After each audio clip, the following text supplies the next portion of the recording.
E, por último, indo aqui para o terceiro projeto, a gente já está aqui, né, 15 horas e 10 minutos, eu vou tentar ser mais ágil para a gente ter um espaço generoso para dialogar ao final da apresentação. Esse projeto, que acontece sob solicitação da Prefeitura do município de São Bernardo do Campo, a Secretaria de Habitação, um trabalho muito interessante, porque, diferente das outras duas oportunidades, a gente vai trabalhar desde o levantamento de dados, o reconhecimento das demandas, elaboração de diagnósticos técnicos, nós vamos coordenar todas as equipes de engenharia, trabalho social, a questão do meio ambiente, e vai produzir um projeto básico que responde a uma demanda popular à medida em que o projeto se coloca como prioridade para a Prefeitura de São Bernardo por meio do orçamento participativo. Então, os líderes comunitários dos 4 bairros que constituem Areião, Vila dos Estudantes, Sabesp e Monte Sião, eles vão conseguir colocar sua demanda como prioritária, se organizar politicamente para conseguir espaço dentro das diversas demandas colocadas no município e eleger o projeto de urbanização como uma primeira questão a partir do orçamento participativo. E aí todo o trabalho que a gente vai desenvolver de projeto, ele vai estar ancorado nessa questão, ele terá na sua matriz de desenvolvimento a participação popular de maneira muito intensa, e isso trará contornos absolutamente distintos para o trabalho. Então, só para a gente entender, aqui o mapa do município de São Bernardo, essa cruz vermelha é a posição do assentamento, localizada aí na margem norte da represa Billings, no final da mancha urbana, né? Então, 85% do município de São Bernardo está em área de manancial, e à medida em que eu vou me aproximando dessa área de intervenção, a gente também decidiu representar aqui nessa explanação do projeto um pouco como tratamos aquilo que a gente tem chamado do trânsito de escalas ou dessa visão transdisciplinar que tem como um dos componentes observar aquilo que o planejamento do município coloca para essa região, entendendo que esse conjunto de bairros, que tem 3.300 famílias, está inserida numa parte da cidade e que, ao olhar o plano diretor, por exemplo, do município, ficou claro para nós um desejo em conectar essa ocupação com a parte mais ao norte da cidade. Então, essa sucessão de polígonos laranja, vermelho, laranja, vermelho e laranja, ela identifica 2 tipos de zona de interesse, zona especial de interesse social, as vermelhas de urbanização de assentamentos e a laranja de produção de habitação. Então, quando eu olho para o planejamento do município traduzido na cartografia do plano diretor, eu vejo que há uma sinalização de que a conexão ao norte é algo pretendido pela municipalidade.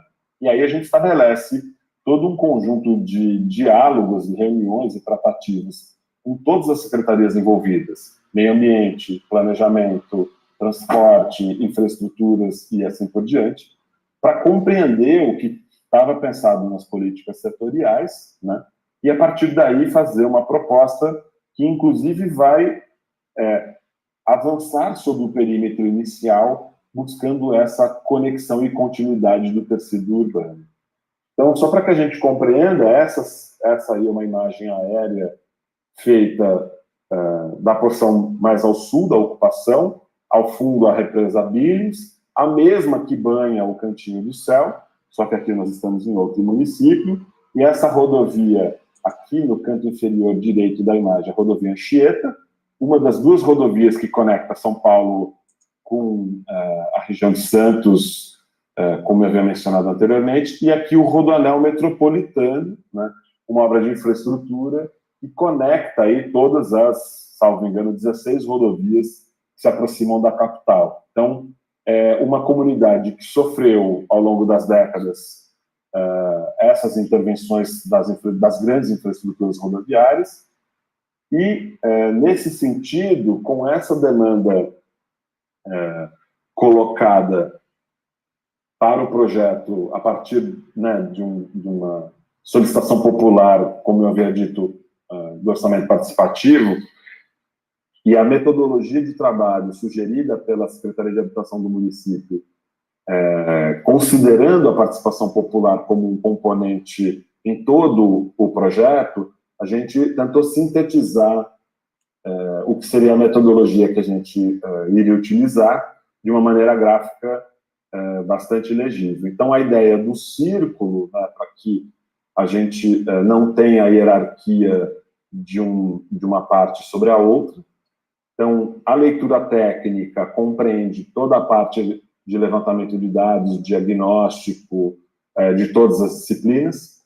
A leitura comunitária, também com observações do ponto de vista técnico, observando os mesmos campos disciplinares, até porque a gente utilizou de comparações para entender o que estava acontecendo no território, e o que a gente chamou de abordagem conceitual, ou que seria a visão de transformação pretendida como parte desse anel que envolve o plano urbanístico, o primeiro documento de projeto que foi apresentado à comunidade. Então, entendemos que esses três lugares do projeto, a leitura técnica, comunitária e a abordagem conceitual, elas também podem ser flexibilizadas à medida em que se faz mais necessário.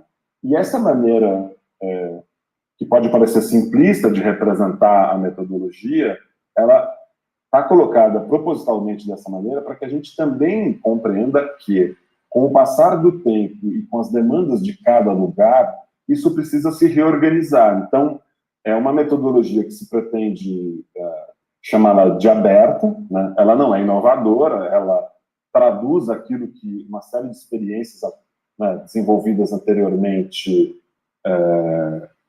resultaram em intervenções exitosas e também permite aí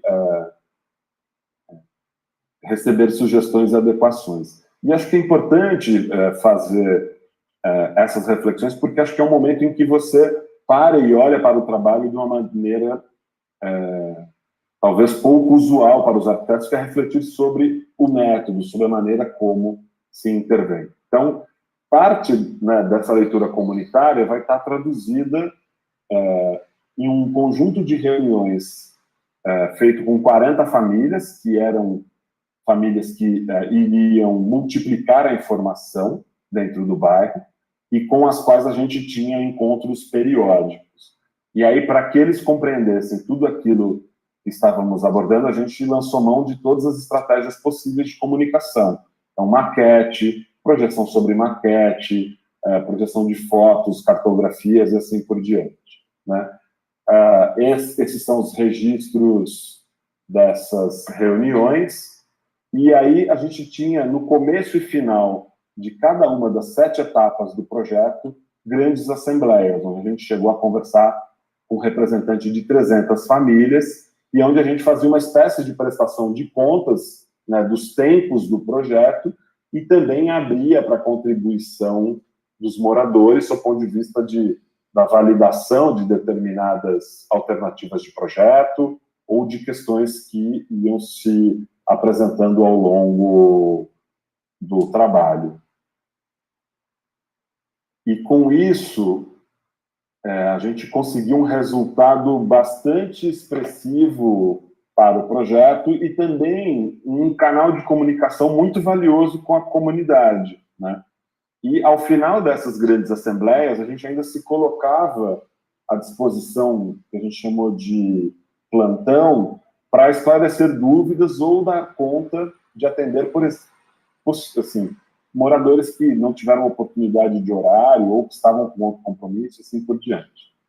E aquela metodologia toda, ela vai se traduzir numa ação de projeto que pretende, num primeiro momento, sanar uma série de questões e problemas que estão colocados no território. Óbvio aqui que a gente não está dizendo que a ação de projeto é um conjunto de perguntas e respostas, né? Então, para um problema tem uma solução, mas, de qualquer maneira, a gente precisa superar essa condição. Então, a ideia de uma cartografia que traduza o que está acontecendo no território e que sinalize para a equipe de projeto questões que têm que ser observadas, nos pareceu bastante oportuna.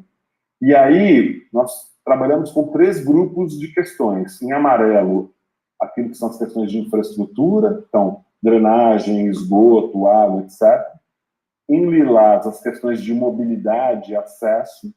Era uma área de um relevo uma área de um relevo muito difícil.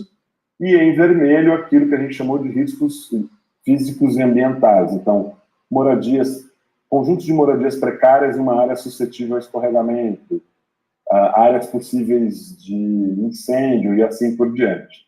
E isso criou uma imagem, né, com essa sobreposição de camadas, que davam conta de dizer, olha, a gente tem essa mancha, essa condição de problemas estabelecidos nos bairros, e o projeto tem que apresentar soluções que dialoguem com essas questões. Então, com isso, a gente foi estabelecendo diálogos e retornos, idas e vindas ao bairro durante 4 anos, que foi o tempo de trabalho, e também um processo que vai se reorganizando à medida em que episódios como esse, onde a gente fotografou o escorregamento de 3 casas sem nenhum óbito, foram acontecendo. Então, isso foi colocando outras prerrogativas, um registro oportunamente feito a partir de um voo de helicóptero. E aqui, já caminhando para a parte final da apresentação, a ideia de como a gente representa esse projeto básico nos seus diversos itens ou componentes. Então, do lado esquerdo aqui, as remoções que foram necessárias para a gente conseguir avançar na consolidação de parte do tecido urbano, né? Então, 30% das moradias sofreram algum tipo de intervenção.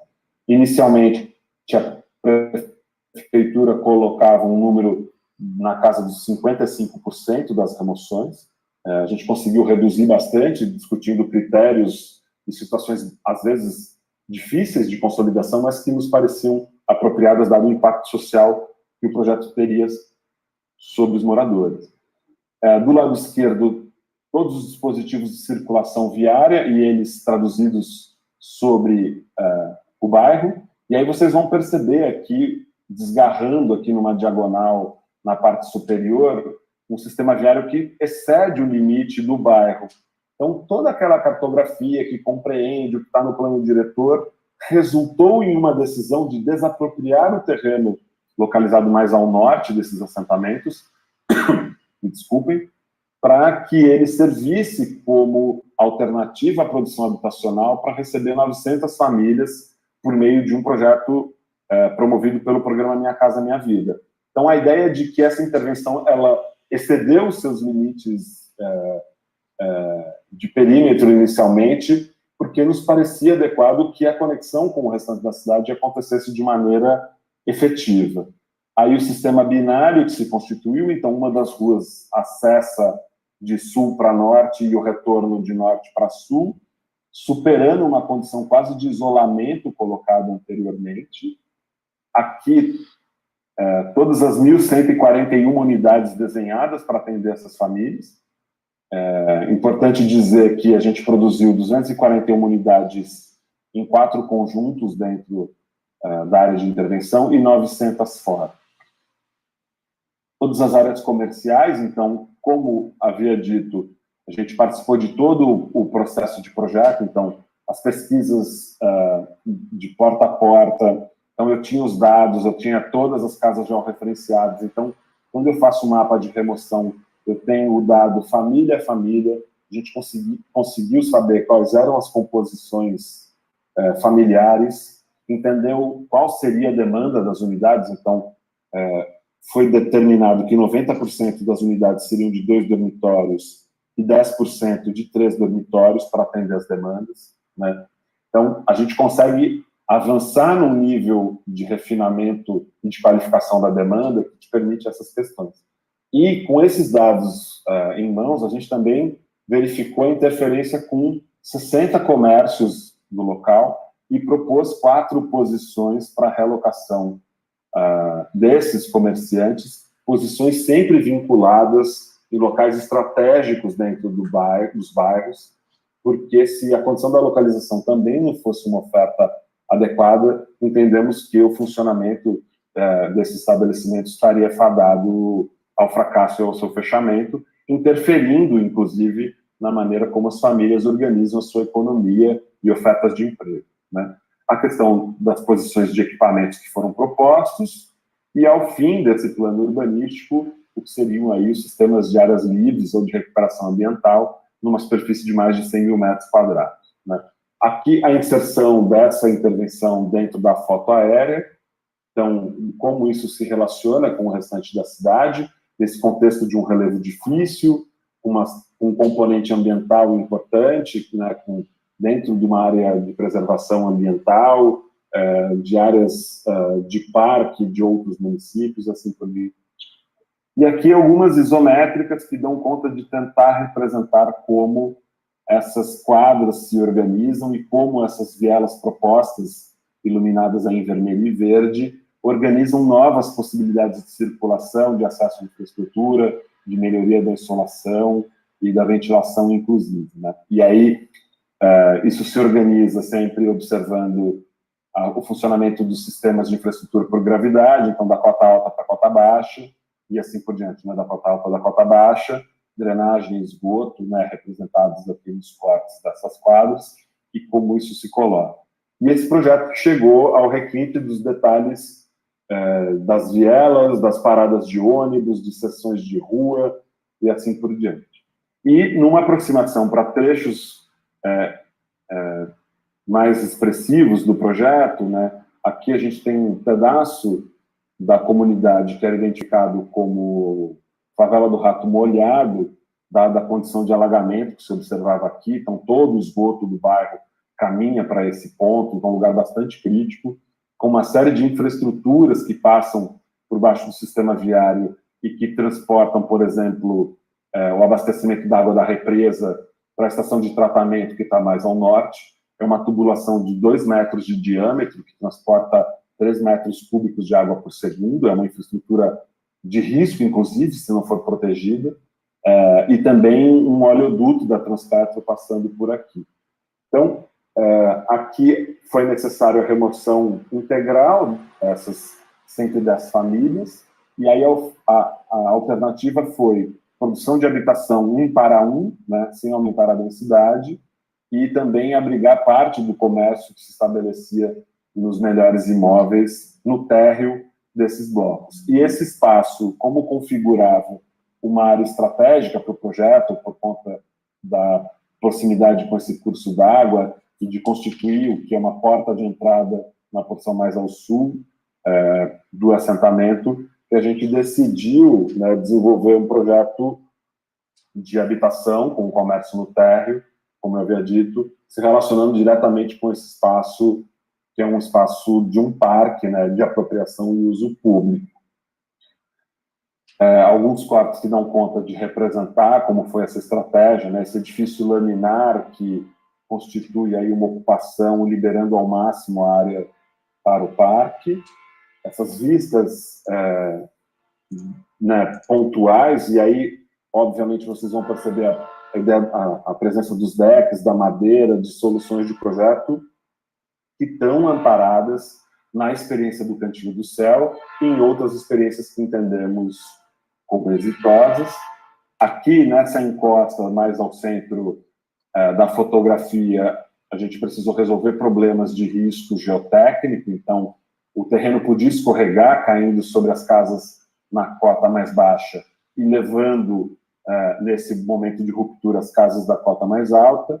E aí optamos por uma solução de engenharia mesclada com urbanismo e arquitetura, consolidando essa encosta e criando uma condição de ocupação, até mesmo para evitar que novos grupos viessem a construir moradias sobre o que teria sido essa obra cara de infraestrutura. Com isso, a gente organizou umas seções tipo que dão conta de encaixar essas edificações em meia encosta.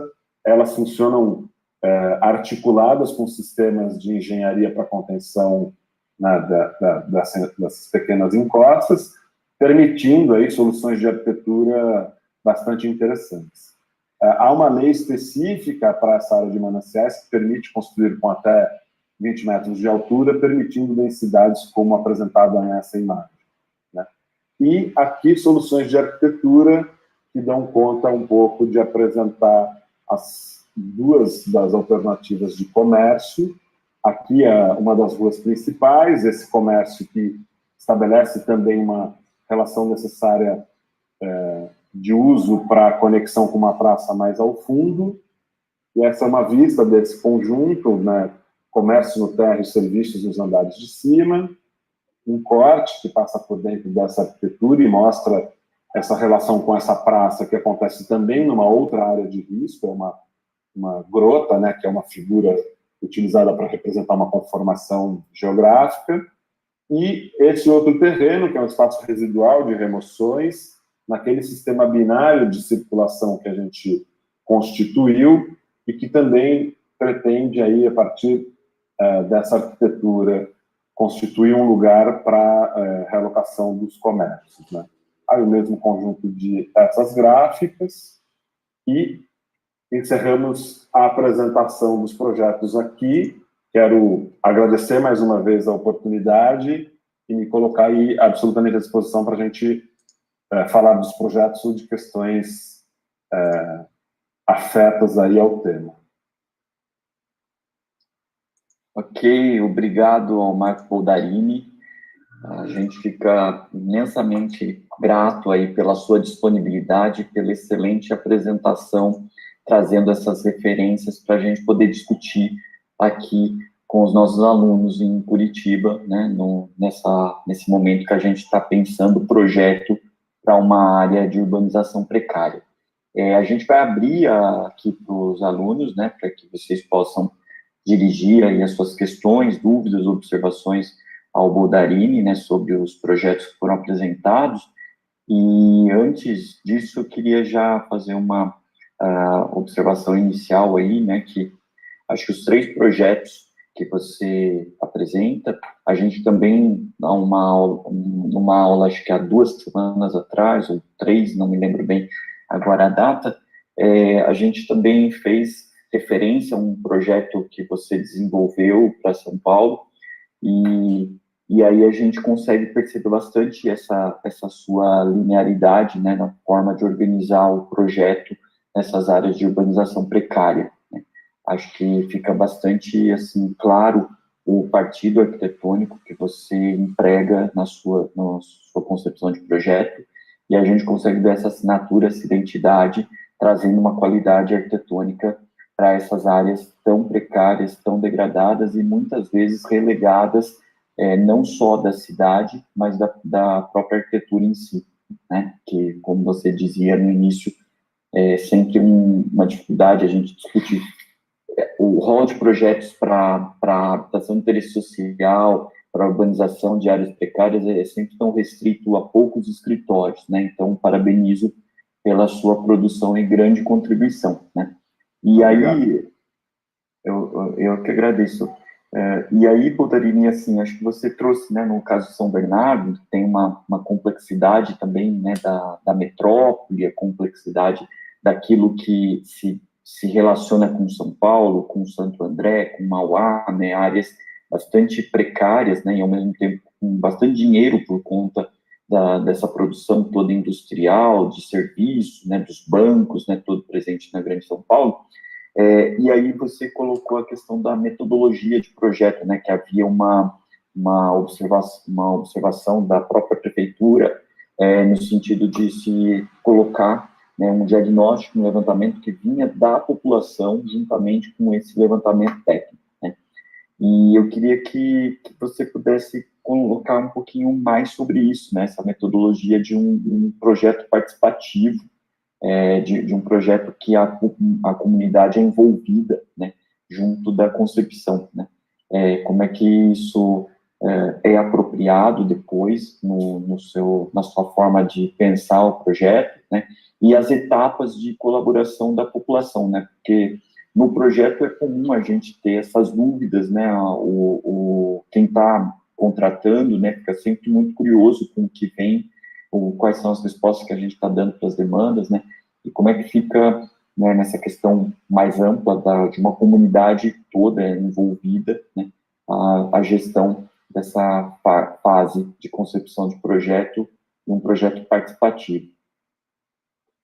Não, eu acho que é uma questão bastante, assim, muito relevante, Lucas, porque entendo que o processo participativo ele precisa cumprir uma condição básica, né, que é de comunicar. Comunicar corretamente, né? Essa é uma condição que deve ser intrínseca a qualquer trabalho, né? Então, da mesma maneira que, guardadas as devidas proporções, a gente estabelece um canal de diálogo com qualquer cliente particular, né? O que a gente está fazendo aqui é um trabalho amplificado a 3.000 clientes ou 10.000 clientes, entendendo cada família como um cliente. Então, nesse sentido, acho que o processo de projeto, ele deve, primeiro, comunicar, né? E acho que o processo participativo também tem um papel importante e é didático de fazer com que estimulemos, junto à sociedade civil, né, a capacidade de formulação e de participação nesses fóruns. Então, com isso, a gente capacita a organização social também, em alguma medida, né? Talvez possa ser uma fala um pouco pretensiosa, mas ao fazer com que o exercício aconteça, o exercício da participação, do diálogo, né? O exercício no momento em que você precisa defender a sua questão ou abrir mão do seu interesse porque, em alguma medida, nem tudo cabe dentro dessa sacola, né? Então, não são todas as questões colocadas como desejos, por exemplo, que serão atendidas, há uma série de limitações. Então, acho que há uma condição muito importante nesse sentido. Eu fico um pouco receoso de dizer, porque acho que tem gente que faz isso com muito mais competência e que, inclusive, milita, né, nessa questão. Mas a gente entende que é uma ferramenta necessária, que é uma ferramenta que precisa ter método e precisa ser feita com outros profissionais. Então, a gente não define o processo de participação popular a partir do olhar do arquiteto, a gente vai buscar contribuição de outros campos disciplinares, né, da sociologia, do serviço social e também daqueles que estão formulando a política pública. Acho que isso é importante mencionar. Então, um bom projeto ele não acontece sem um bom gestor público. Então, nessas experiências em São Paulo, a gente vai lidar com uma figura singular, que é a Elizabeth França, e em São Bernardo com uma outra figura singular, que é uma assistente social pernambucana, que chama Tássia Regina. Então, bons projetos partem de boas políticas e bons gestores. Isso é pressuposto básico, sabe?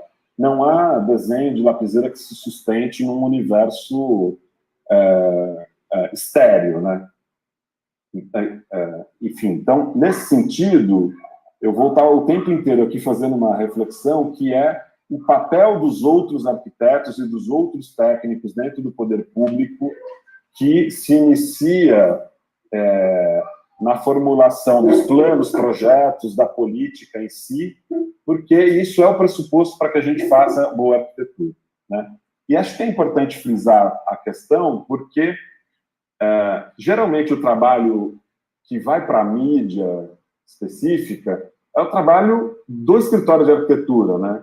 Então, é quase como se fôssemos aí salvadores da pátria, né? Nesse sentido. E é um equívoco pensar que o mérito todo de uma questão super complexa como essa está na ponta da lapiseira, né? Então, por isso, inclusive, que eu tenho feito a distinção de processo e projeto. O projeto é uma ação dentro do processo de urbanização. Então, a gente é um ponto numa linha, né? E depois do projeto vem a obra, depois da obra vem a pós-ocupação e assim por diante.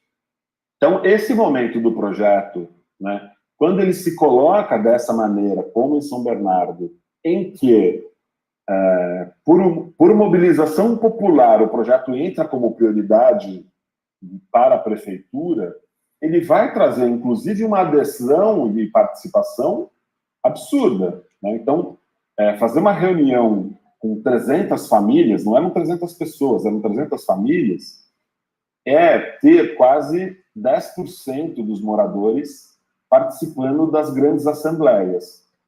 Na nossa experiência, é muito expressivo isso, e isso reverbera no bairro e tem alcances importantes, né? Então, chega no bar, chega no supermercado, chega no salão da igreja e assim por diante. E é importante que aconteça.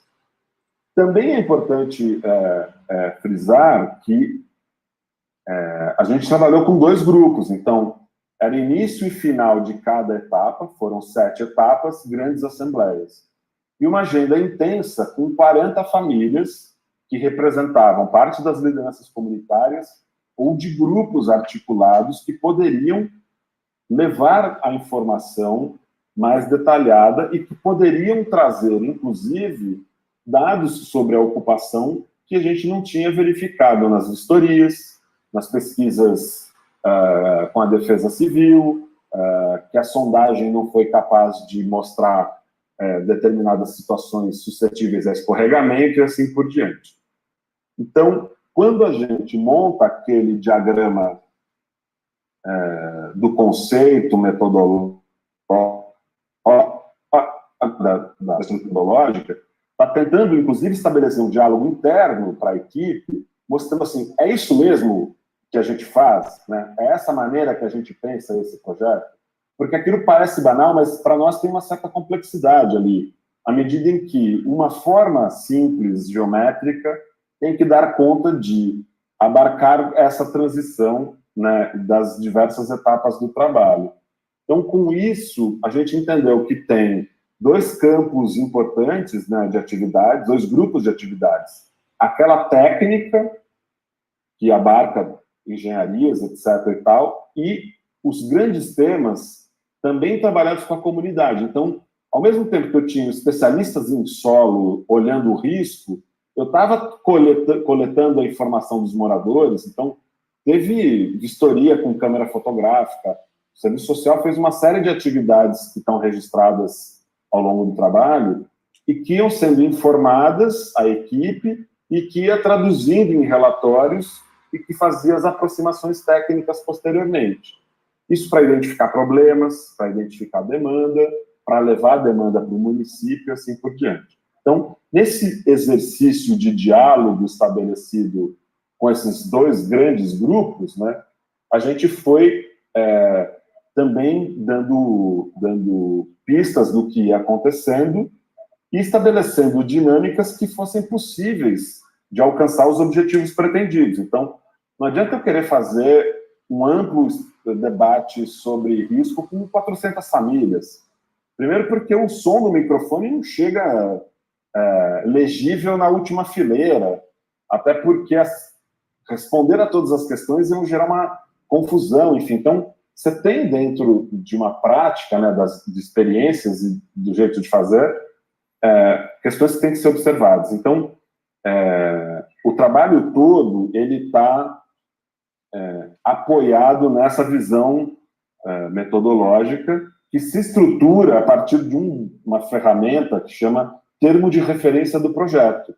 Então, quando eu chego para fazer a urbanização, a secretária de Habitação me dá um conjunto de quase 40 páginas dizendo, o trabalho tem que passar minimamente por esse caminho que está registrado aqui.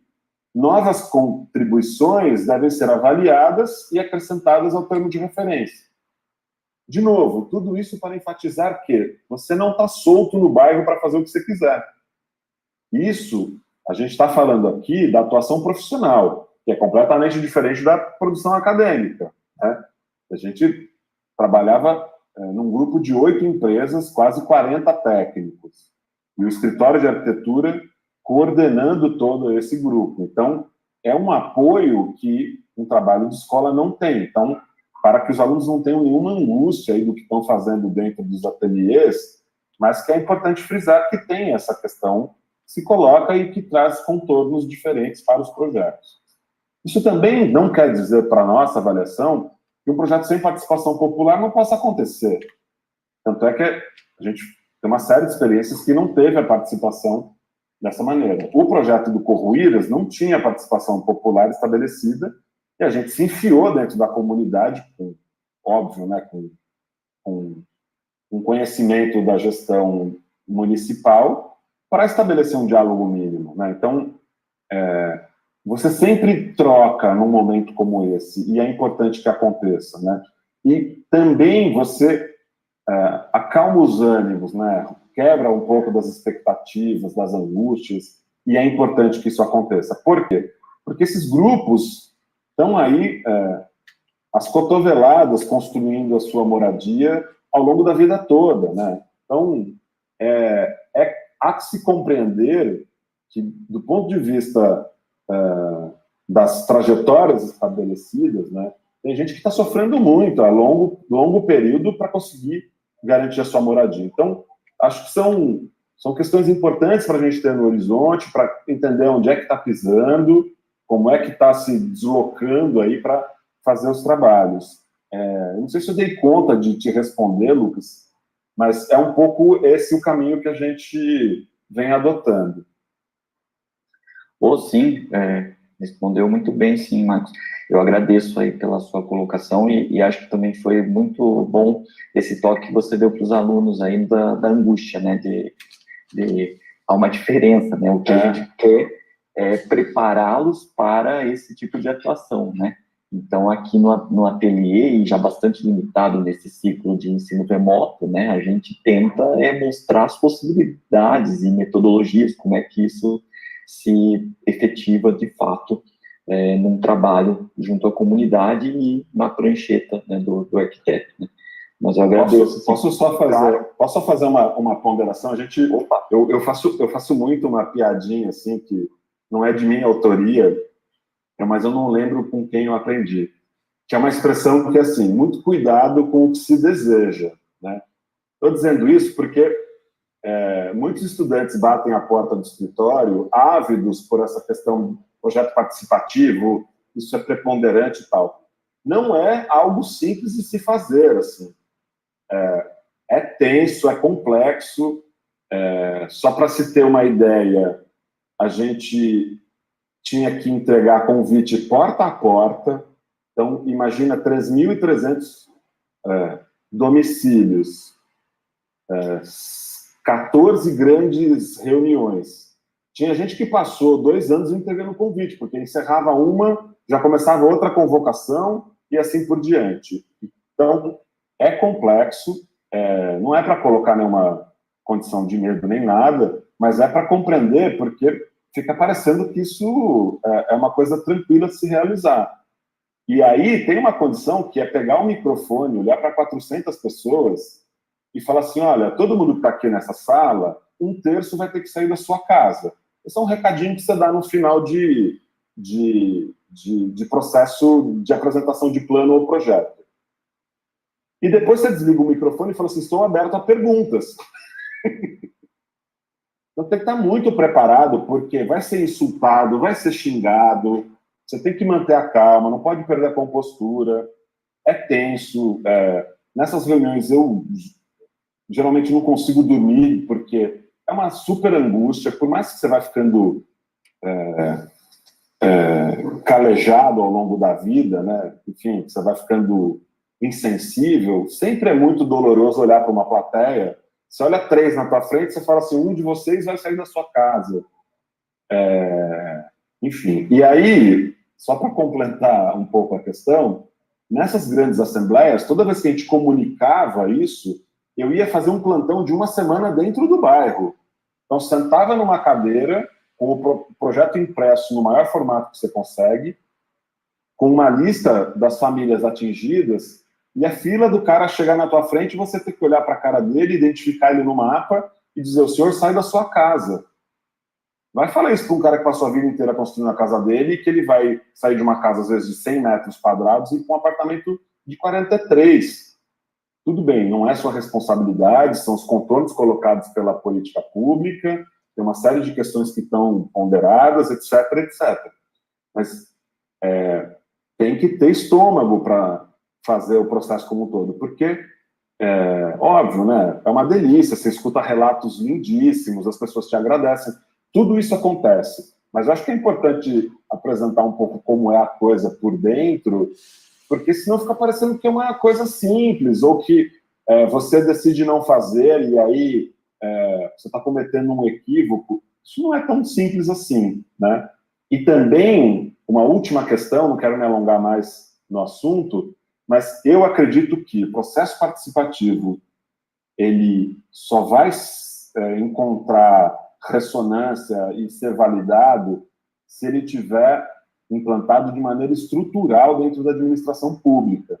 Porque processo participativo em política setorial, ele é uma moda de verão, sabe? Ele toca naquela administração e não toca mais. Então, em São Bernardo, a figura do orçamento participativo era interessante porque todas as secretarias tinham que ter parte dos seus recursos destinados a ações que eram colocadas e desejadas pelos moradores. E aí se constrói todo esse ato cívico, né, da negociação política, na acepção mais adequada da palavra, né, não na política partidária, mas no ato da troca e das manifestações, onde os grupos precisam exercitar essa condição.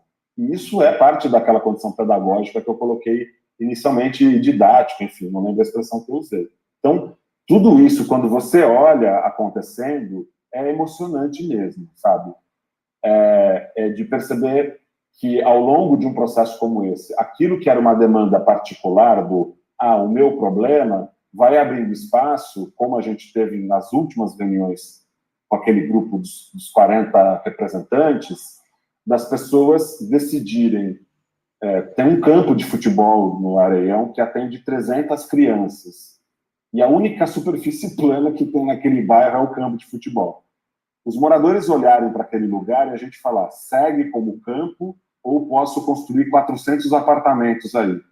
Os caras falaram assim, não, a gente prefere morar no terreno do outro lado da rodovia, como uma das alternativas, por exemplo, acabou não acontecendo, mas a gente não quer interferir nessa oportunidade dos pequenos. Isso é muito bonito, né?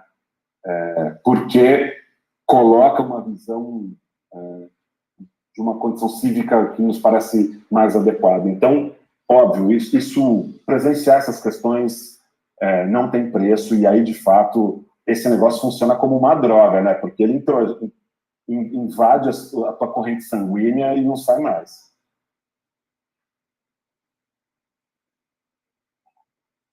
Obrigado, Marcos. Pessoal, temos tempo aí rapidíssimo para perguntas. Por favor, aproveitem a oportunidade.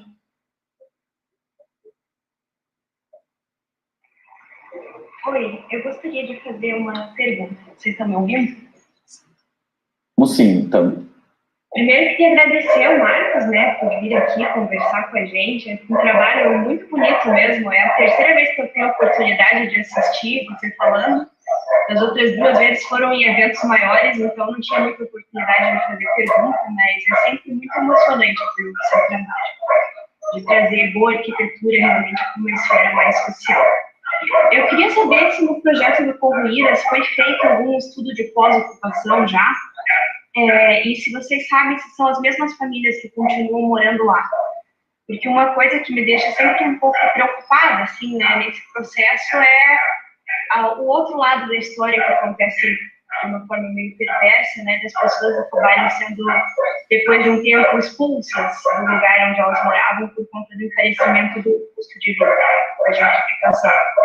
E se você acha como que funcionaria melhor isso, as pessoas se tornando proprietárias dos imóveis, ou se tendo alguma forma de aluguel social é melhor, qual que é a sua opinião para manter as pessoas morando lá? Oi, Lara. Eu não tenho conhecimento de nenhum estudo de pós-ocupação no Corroíras. A gente participou de umas convocações feitas pela prefeitura de questões para administrar conflitos que se colocaram no uso dos espaços comuns. A gente, inclusive, acabou redesenhando alguns lugares, né? Aquele pátio a gente teve que colocar uns brinquedos, porque ele tinha sido apropriado pelos garotos maiores, então só se jogava bola ali, por exemplo. Isso estava gerando um conflito, porque era bola até as 4 da manhã, enfim. E acho que essas questões traduzem a ausência, né, de ofertas na cidade. Então, é isso, você pôs uma superfície de 20 por 14 metros, aquilo virou um Maracanã daquele lugar, né? Então, eu tento sempre observar esses conflitos mais como resultado de uma demanda reprimida do que tentar chancelar um rótulo pejorativo para os moradores, porque o primeiro movimento que se faz é esse, né? É uma condição de culpa, né? De achar que esse grupo de moradores, por não ter uma condição social mais elevada, que eles não têm hábitos adequados. Acho isso uma tragédia, quem pensa assim, mas é um pouco uma condição. Então, eu tenho uma relação com esse lugar porque a gente construiu laços e amizades lá. Então, desde 2013, uma das moradoras, que é a Sheila, que era a liderança comunitária até 3 anos atrás, é uma pessoa da minha relação constante. Então, na pandemia, por exemplo, eu falava com ela toda semana, porque ela continuava atuando nos grupos, a gente estava dando suporte e dando grana para comprar máscara, ajudando até hoje. 2 moradoras do conjunto trabalharam na minha casa, mas aí, enfim, isso é uma condição muito particular de cada um, porque são pessoas que eu visitei a casa antes, que eu fotografei, como apresentei aqui para vocês. Essas fotografias que a gente fez, a gente imprimiu, ampliou, levou de volta, entrevistou. Então, a gente tem essa necessidade de estabelecer uma aproximação mínima, né? Porque entende que isso se traduz na arquitetura em alguma maneira. Às vezes explícita, às vezes não, né? Mas conhecer os hábitos, os costumes de quem é o morador é importante. Por mais que o desenho seja esse desenho do atacado que a gente faz, né? A mesma solução de arquitetura vezes 244 vezes.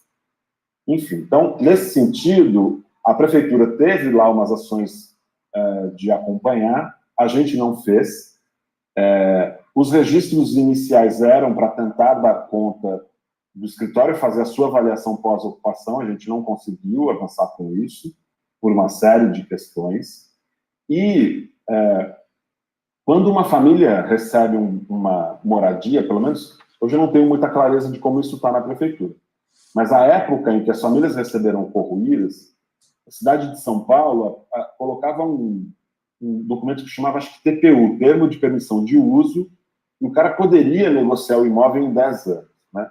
Isso foi superado ali, passando por um período de 3 anos. Então, a pessoa poderia negociar o seu imóvel e essa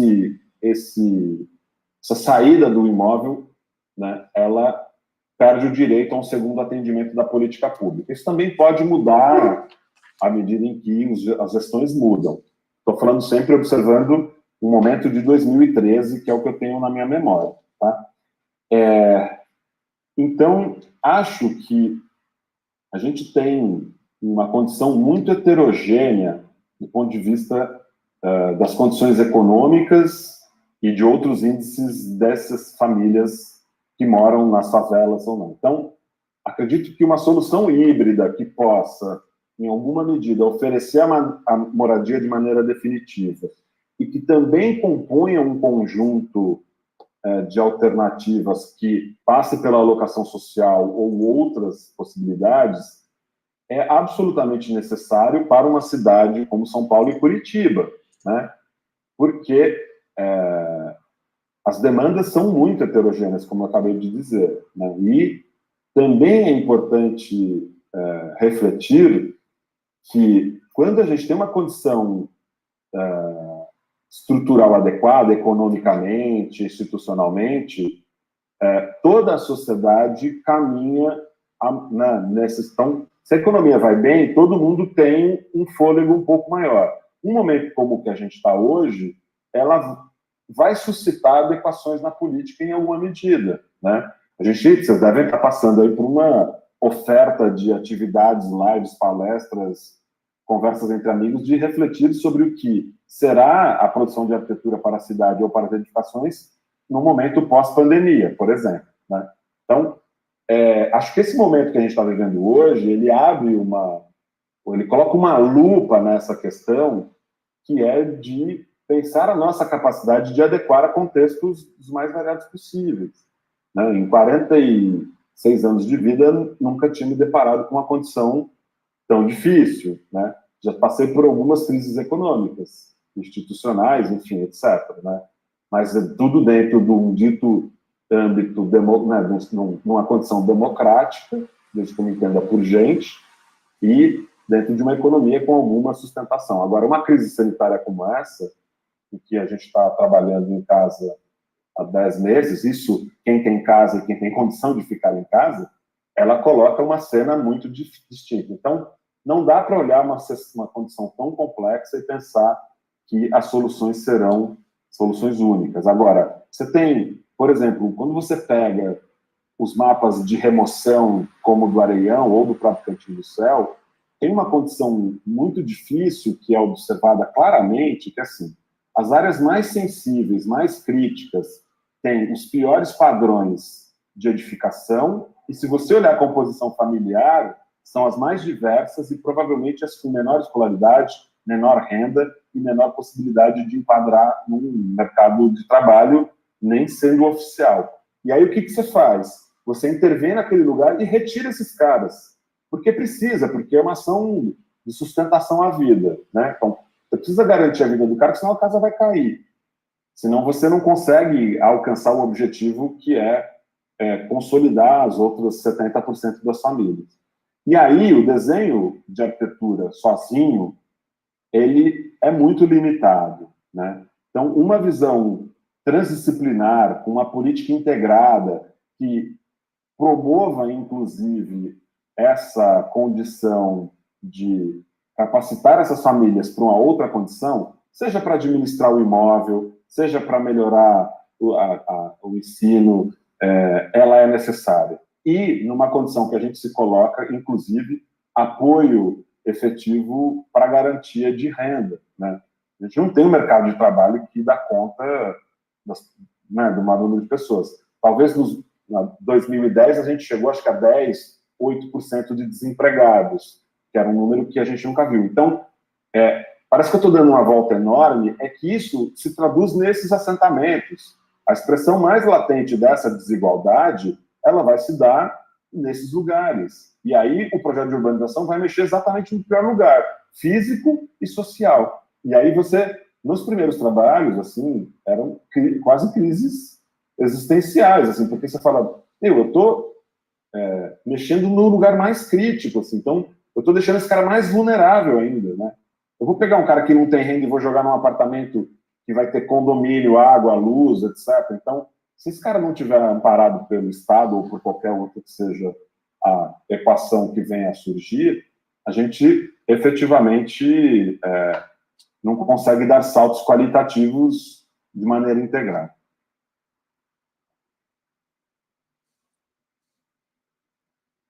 Muito obrigada, Marcos. Muito esclarecedora a sua fala. Realmente são muitas questões. Né? Mas não é para desanimar, não. É para querer buscar soluções, assim. Mas é um pouco assustador, bastante talvez. Mas realmente é muito importante. Mas você sabe que a gente... eu não sou um otimista, assim. Muito pelo contrário, né? Eu sou bem saramagoniano, assim. Mas eu estava lendo um texto esses dias que a juventude francesa, por exemplo, está tendo um altíssimo índice de depressão porque as pessoas estão olhando para frente e não estão vendo saída. E a gente precisa tentar construir uma estrutura emocional que dê conta de criar alternativas, porque a gente precisa superar essas questões, porque senão a gente não sai do lugar, né? Então, não quero fazer aqui nenhum discurso que as pessoas vão lá para a reitoria pedir para se desligar do curso, por favor, não é nada disso.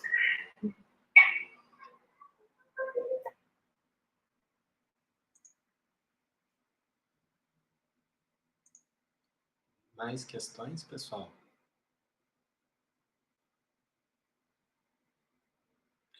Porque eu gostaria de fazer uma pergunta, então, aproveitando esse espacinho. Vamos lá, Marcelo. Então, tá.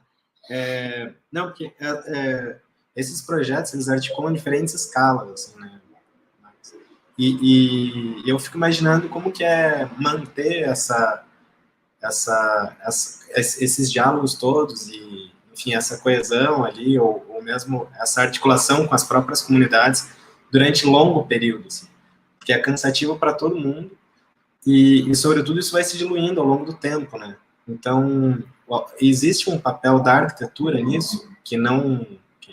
né? Como que a arquitetura dialoga com essas emergências ou essas diferentes escalas, assim? Enfim, é mais ou menos isso, assim. Como que a arquitetura dialoga, assim?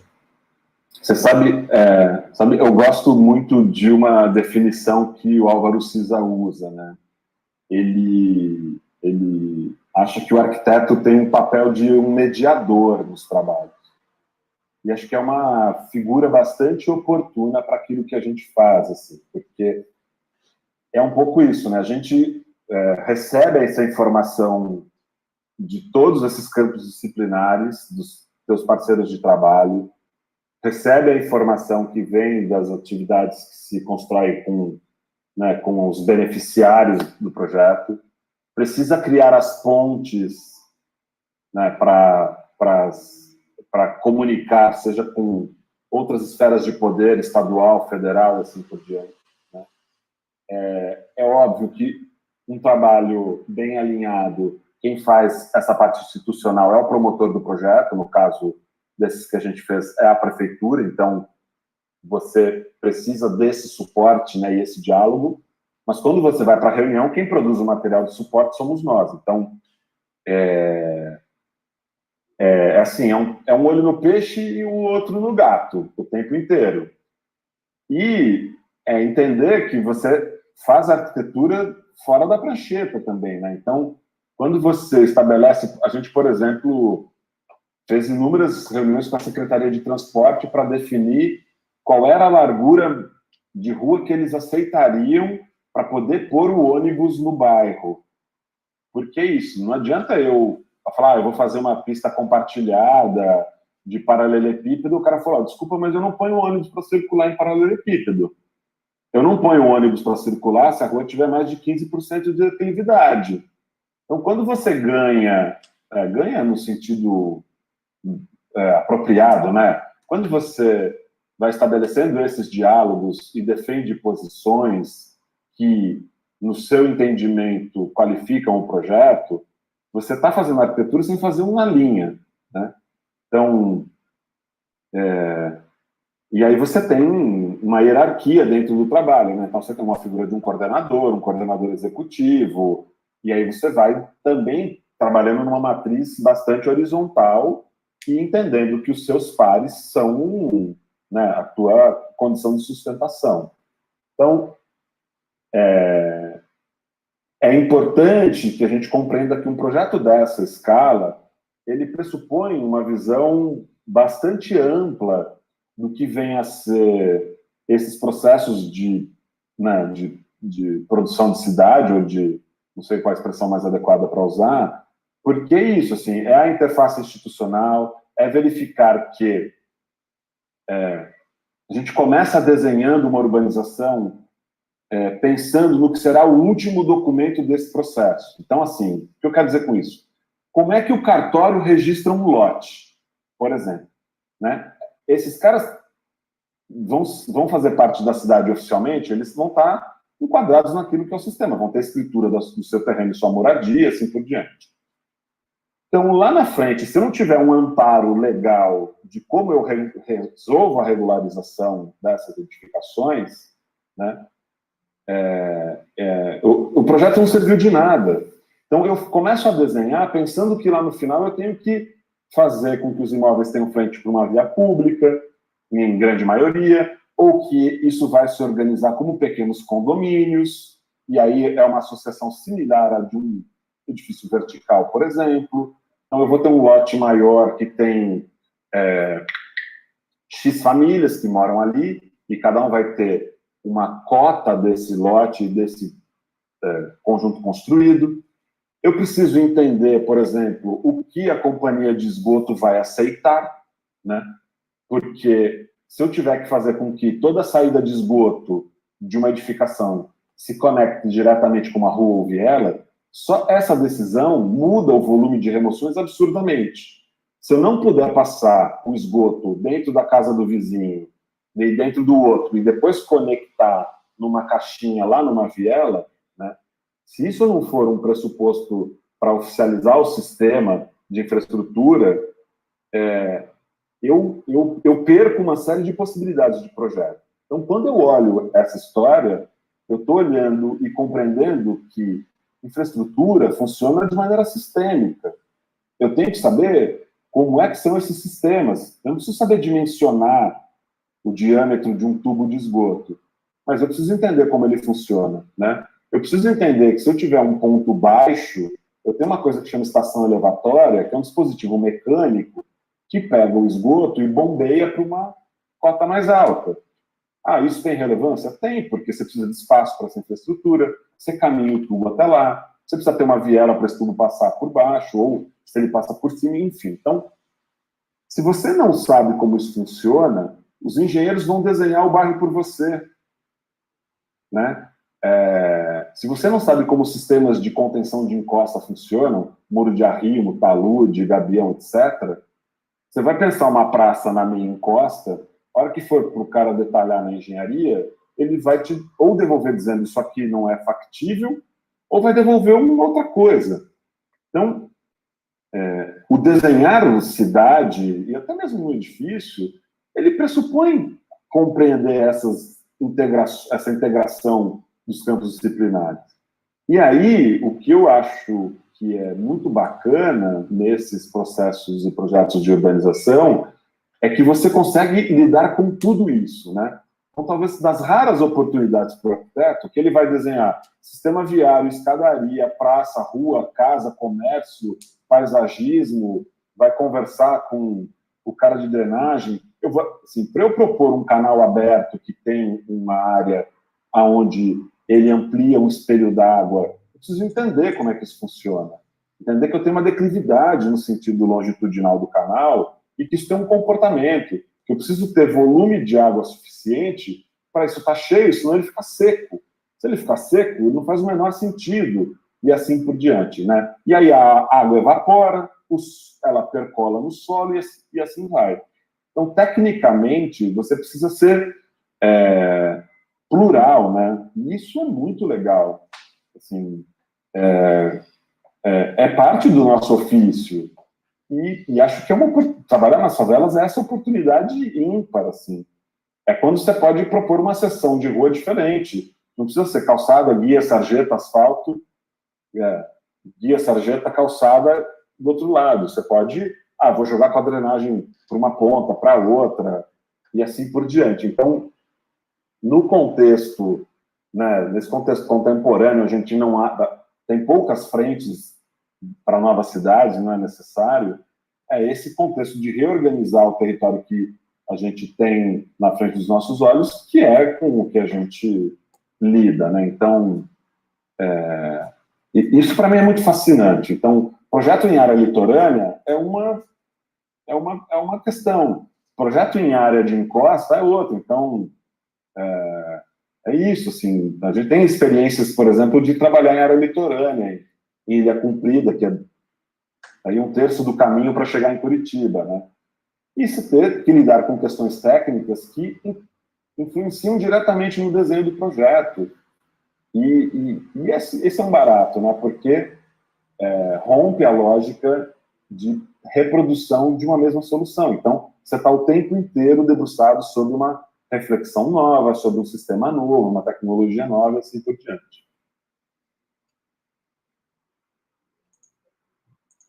Fantástico, obrigado, Marcos. Mais alguém, gente, que quer fazer alguma questão? A gente já está no nosso horário, a gente tem que cumprir um certo horário máximo como máximo, né? São 2 horas que a gente pode manter a disciplina pela resolução. Mais algum aluno quer fazer alguma questão?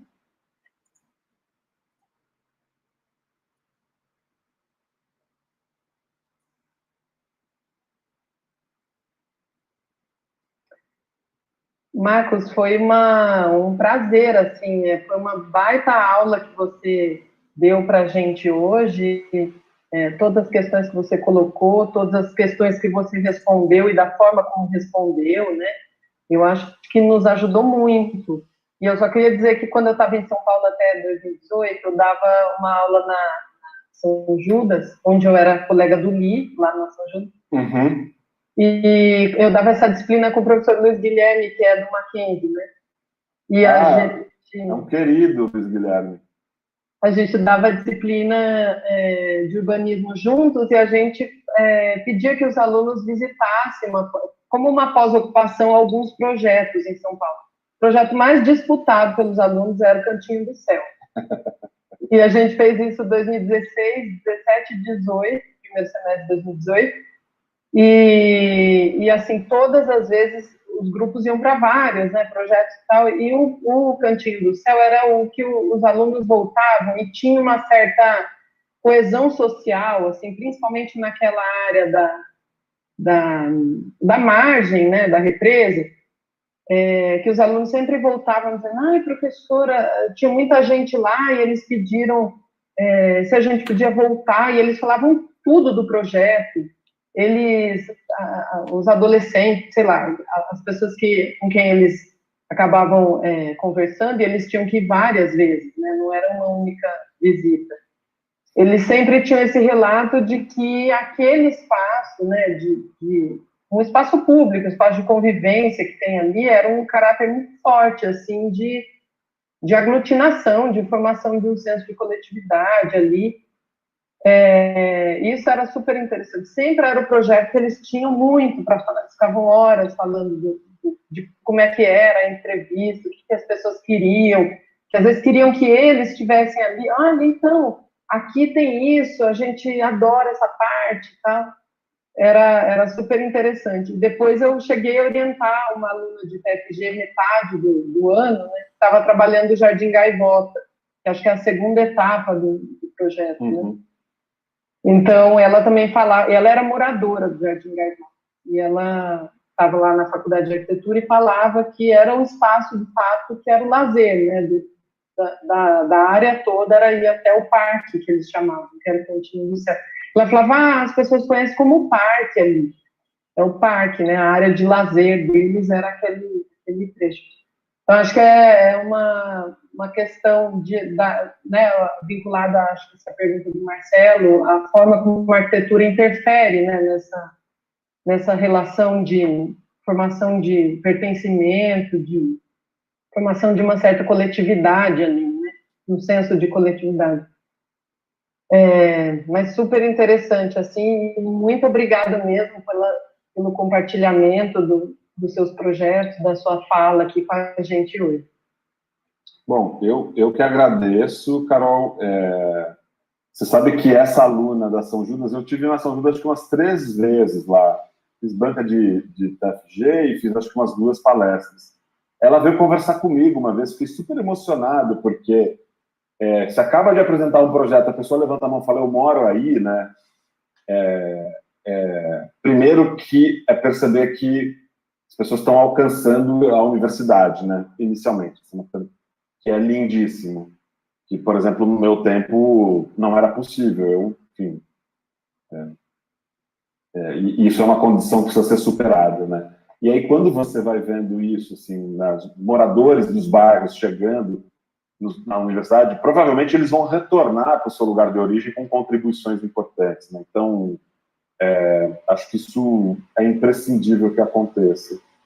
E é engraçado porque o Cantinho do Céu é uma intervenção muito singela, né? Assim, é quase despretensiosa, assim, vai meio pedindo licença, construindo uma costura, assim, não tem nenhum grande gesto de arquitetura, né? um bordadinho, assim, ela vai indo, vai avançando, e talvez seja o trabalho do escritório, né? Talvez aquela obra que você vai conviver com ela por muitos anos. Né? Então, a gente já tem 12 anos, deve a perspectiva de 20 anos de trabalho num lugar, coloca, inclusive, o projeto em outra dimensão, né?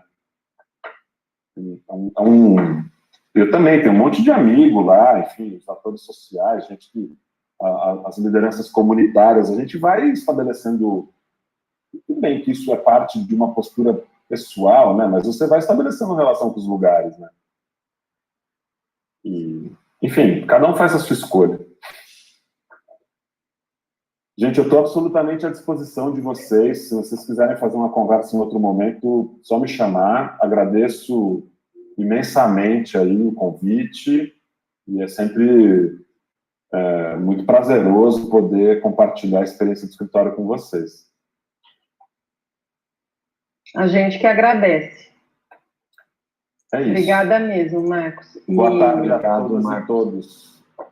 Só dizer para os alunos que tem um livro do Boldarini que está lá disponível no Laub, quando for possível, a gente retornar para a universidade, está lá na nossa biblioteca do Laub. É o livro do escritório, aquele cinza? O que você foi em Curitiba no passado. A gente já era para ter feito isso, depois eu mando o link para vocês, a gente vai transformar ele num PDF e vai disponibilizar para download gratuito. A ideia é disseminar o livro. E são esses 3 projetos que estão lá, né?